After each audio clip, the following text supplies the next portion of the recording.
1 atau 2 minggu terakhir rame soal IQ 150 nih Jis. Kalau ngomongin kita sebagai pelaku usaha gitu ya, pelaku UMKM gitu, apakah IQ yang tinggi itu akan menentukan kesuksesan atau enggak sih gitu? Kalau untuk suksesnya adalah kaya raya ya, tidak harus IQ tinggi, karena bisa jadi warisan. Warisan terus ya udah gitu. Anaknya tidak sekolah pun dia dapat kekayaan itu. Berarti belum tentu ya, belum tentu kaya mungkin gitu kalau belum tentu. Kalau kita coba ambilnya kaya gitu, sukses kaya gitu ya. Ya. Oke. Tapi memang IQ ini sangat berguna sih, berguna untuk apa ya? Menjadi menonjol gitu. Punya peranan penting lah ya. Ya, untuk menjadi terlihat apa ya? Menjadi paling maju gitu ya. Karena bisa dibedakan lah, bisnis yang dipimpin oleh orang yang IQ-nya tinggi dan IQ-nya rendah itu pasti lebih maju yang IQ-nya tinggi. Oke. Karena IQ sendiri kan itu adalah intelektual apa ya? Intelektual question apa tuh? Ada quote-nya gitu. Intelektual intinya lah gitu. Adalah angka yang menilai sebuah kepintaran gitu. Saya nggak terlalu baca soal IQ lah gitu. Definisinya gitu. Definisinya nggak terlalu tahu. Cuman ya biasanya IQ tinggi, oh tandanya pinter kayak gitu. Ya, nah dalam pinternya ini kalau IQ-nya tinggi itu biasanya dalam planning. Oke. Planning, terus dapat ide. Contoh ya kayak misalkan kita bikin konten nih. Nyari ide yang lucu gimana ya, kan mentok tuh. Kalau IQ-nya tinggi, ting banyak ide. Bisa lebih mempercepat proses berpikir mungkin itu ya. Iya, kalau ibarat apa Intel yang tinggi gitu. Oh iya, kalau diibaratkan komputer gitu, kan ada yang Core i3, Core i5, ya, Core i7 gitu ya. Ya, benar. Semakin tinggi itu memproses data semakin cepat gitu ya. Benar. Ini juga sama, IQ tinggi ya ibarat i7 lah gitu. Naik rendahnya tuh i3 gitu. Yang lemot gitu kan gitu. Benar. Sedangkan yang IQ-nya tinggi tuh dia rencanain sesuatu set. Wah, bagus nih.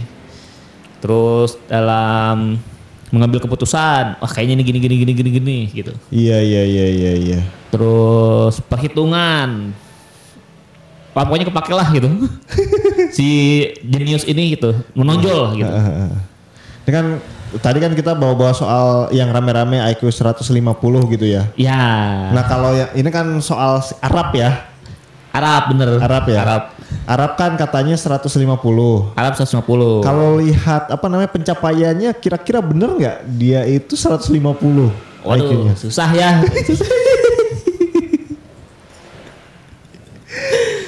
Tapi lihat temennya tuh si Celos, dia 140 lebih. Ferry Irwandi percaya. Kalau Celos 140 lebih. Tapi kalau Arab tidak dibahas. Gak tau ya kalau Arab itu semacam dia beruntung gitu. Entah keberuntungannya ini dipengaruhi oleh IQ-nya atau tidak gitu ya. Seolah-olah dia bikin sesuatu jadi gitu. Oh bisa disebut lucky boy gitu ya. Lucky boy bener. Oke. Dan jadi duit terus gitu. Tapi kalau disebut apakah dia IQ-nya 150 belum tahu ya. Belum tahu ya. Enggak ada yang memvalidasi itu ya. Harus dites lah. Iya. Ya maksudnya public figure yang lainnya belum menyatakan kayaknya iya deh misalkan. Kayaknya enggak deh kayak gitu ya public. Kalau si Ferry Irwani kayak tadi ya percaya misalkan gitu. Percaya dia. Kalau 140 karena dia bilang mikirnya cepat terus kadang mencolok dia bilang gitu. Ngomongnya cepat kan si Celos kan gitu ya. Iya. Kayak gitu. Tapi kalau teman-teman googling nih IQ yang di atas 135 aja cuma 1% dari seluruh populasi manusia. Oh. hanya 1%. Hanya 1% yang di atas 130. Yang artinya kalau Arab 150 bisa jadi dia yang sangat minoritas gitu. Ya. Cina aja 1 miliar orang ya, penduduknya 1 miliar ya. Ya. Kalau 1% berarti hanya 1 juta orang. Ya. Di Cina yang IQ-nya di atas 135 135 gitu. Ya. bener. Jadi makanya banyak orang yang gak percaya itu karena untuk 130 aja 135 lebih itu 1%. Gitu. Ini 150 wah gitu. Jadinya kan angka yang sangat tinggi ya. Bener. Einstein kalau nggak salah yang 150 tuh ya. Aduh, nggak salah ya. Tahu saya lupa lagi. Coba dicek di Google kalau nggak salah gitu. Einstein itu 150. Nah, balik lagi ke bisnis. IQ tinggi butuh.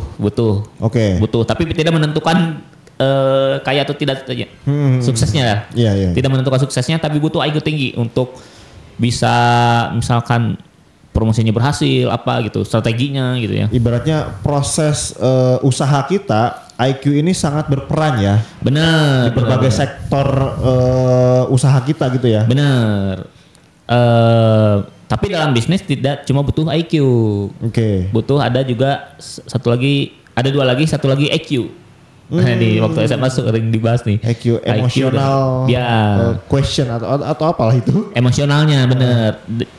Emosional ini adalah gimana kita memahami manusia gitu. Oh kayaknya konsumen butuhnya ini deh gini kan gitu. Itu kan IQ. Terus misalkan karyawan kita cocoknya di mana nih, ngelihat bakat orang, cara komunikasi kita gitu benar. Itu di IQ itu. Iya. Kalau IQ kan kitanya pinter lah ya, secara mungkin hitungan matematis, analisisnya pinter. Tapi kalau misalkan kita cara menyampaikan gagasan kita gitu ya, hasil dari olah pikir kita, olah pikirnya bagus. Tapi kita sampaikan ke karyawan, ke ini nggak bagus, misalnya dengan marah-marah, dengan emosi gitu ya. Ya orang belum tentu ngerti, bisa menjalankan gitu ya. Nggak paham lah jadinya kan. Bener. Makanya perlu kecerdasan emosional tambahannya. Ya, kecerdasan karena ada yang bilang bisnis yang sukses itu empatinya tinggi. Oke. Jadi kita memahami konsumennya, memahami orang-orang di dalamnya gitu. Harus ada empatinya di situ dan empati ini adalah si EQ ini. Benar. Nah, satu lagi adalah grit namanya. Ini baru juga nih. Apa nih? Gak tahu nih ciptaan motivator lagi kayaknya. Kerjaan coach ini. Tulisannya GRIT. Ya, kalau mau tahu lebih lanjut bisa searching sendiri grit. Nah, grit ini adalah ketekunan. Ketekunan, disiplin, terus nggak mau nyerah gitu. Ya, kerja keras saya ini mah ya. Ya, lebih ke apa ya? Etos kerja lah. Ini kalau di dunia sepak bola itu ada Ronaldo dan Messi. Kalau Messi itu adalah bakat. Kalau Ronaldo itu adalah simbol kerja keras gitu. Latihan ya. Ya. Kayak gitu mungkin ya. Benar. Tadi sih lihat di ChatGPT katanya grit bahkan lebih penting dari IQ untuk menuju kesuksesan gitu ya. Karena lebih dibutuhkan orang yang tahan banting, tidak mudah menyerah gitu. Jadi walaupun IQ-nya tinggi, bisa punya ide bagus, memecahkan masalah yang baik, tapi kalau misalkan dia gampang nyerah, ya akhirnya nggak jadi juga gitu. Benar. Itu kan info-info yang seling berseliweran tuh Jis di media sosial, stigma soal Gen Z tuh. Katanya kan, Gen Z tuh pinter-pinter, akses informasinya gampang, tapi katanya mudah nyerah kayak gitu. Iya. Itu kan cuman nggak tahu ya apakah Gen Z seperti itu, apakah betul atau tidak, coba di komen-komen tuh. Ini katanya perbedaan Gen Z dengan generasi sebelumnya adalah kalau generasi sebelumnya ketika dia stres, ketika dia hasilnya tidak memuaskan, dia mengalihkan sakit hatinya itu ke kerja katanya. Oke. Jadi misalkan, aduh nih kok omset saya belum nyampe target nih. Kayaknya saya kurang kerja keras gitu. Oke. Itu adalah mindset milenial ke atas. Oke, milenial boomers kayak gitu ya. Ya, tapi kalau Gen Z enggak. Dia lebih ke merenung. Oke. Enggak kerja keras melampiaskannya tuh. Misalkan omsetnya saya sedikit nih belum nyampe target, aduh gimana ya, langsung merenung gitu, aduh gimana ya, kayaknya saya nggak cocok di sini gitu ya. Banyak pikiran-pikiran overthinking gitu, jadi dia nggak lari ke sana gitu. Iya. Ditambah kan di media sosial, dia seusia saya udah ada pencapaiannya A B C D, saya kok masih di sini aja gitu. Iya. Dia makin overthinking mungkin gitu ya. Iya, katanya sih gitu. Gen Z ini dua-duanya katanya salah. Oke. Karena yang satu terlalu mempercayai kerja keras katanya. Nah, yang satu lagi mempercayai ya sukses keberuntungan aja gitu. Padahal harusnya dikombo lah ya gitu ya. Ya harusnya sih dikombo sih. Oke, itu terkait dengan apa namanya IQ ya. IQ tinggi, benar. apakah bisa berpengaruh terhadap bisnis ataupun usaha kayak gitu ya? Ya, jawabannya berpengaruh. Berpengaruh ya. Jawabannya berpengaruh. Oke, dan pengaruhnya bisa signifikan, bisa tidak atau gimana? Pengaruhnya signifikan. Ya itu tadi rencananya bagus, idenya bagus, eksekusinya bagus. Tapi IQ aja nggak cukup, harus ditambahi yang lainnya juga. Harus tambahin SQ ya. Tapi tetap yang namanya kesuksesan tidak datang dari situ. Banyak faktor ya. Banyak faktor benar. Oke, itu ya teman-teman ya. Kalau teman-teman pengen tes IQ ya datangnya kemana, Jis? Wah, saya nggak tahu itu. Psikotes kayaknya ya. Psikotes kayaknya bisa sih psikotes ya. Psikotes ya. Dulu soalnya SMA kan psikotes tuh buat ya, tes IQ ya. Tes IQ. Tapi kalau misalkan teman-teman pengen jualan desainnya bagus, pengen mereknya legal, gimana Jis? Nah itu saya tahu nih, itu ordernya ke kebun desain ya. Buat teman-teman yang mau desain logo, mau desain produk, packagingnya itu bisa ke kebun desain, sekalian order daftar mereknya. Bisa langsung WA aja ke nomor yang ada di layar atau di deskripsi ya. Gitu. Nah itu ya teman-teman ya, silahkan langsung di order, nggak perlu ragu, nggak perlu karena kita udah daftarin 200 merek juga tuh. Kalau soal daftar merek bisa dicek ya sama teman-teman, bisa calling dulu WhatsApp aja. Oke, thank you, sampai jumpa di video kita selanjutnya. Bye bye.